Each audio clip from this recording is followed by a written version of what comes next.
Mən Dədə Qorqud. Bu gün sizə Duxa qoca oğlu Dəli Domrulun Əzraillə üzləşməsinin nağılını anlatmaq istəyirəm.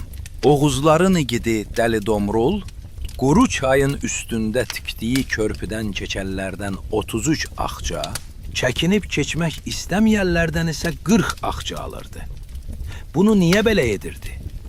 Ona görə ki, deyirdi, məndən cəsur, məndən güclü bir igid varmı ki, çıxıb mənimlə savaşsın? Mənim igidliyimin şöhrəti Ruma, Şama gedib çatıbdı. Bir gün kənddə bir gəncin ölüm xəbərini eşidirlər. Camaat yas tutur.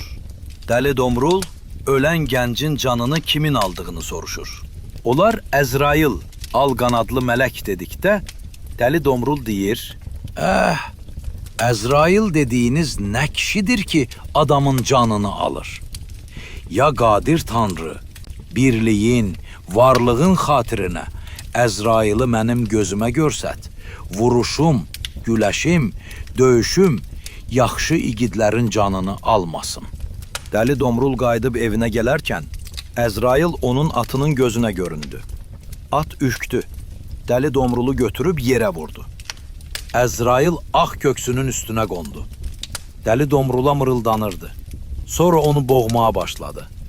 Qorxu və ağrı içində Dəli Domrul yalvarmağa başladı və dedi, Ay Əzrail, aman! Tanrının birliyinə şübhə yox, inan! Mən səni belə bilməz idim. Oğru kimi can aldığını duymaz idim. Sonra dönüb Tanrıya dedi, sən böyüksən, güclüsən, əbədi sir sahibisən.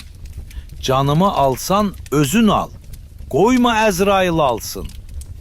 Dəli Domrulun bu sözü Tanrıya xoş gəldi.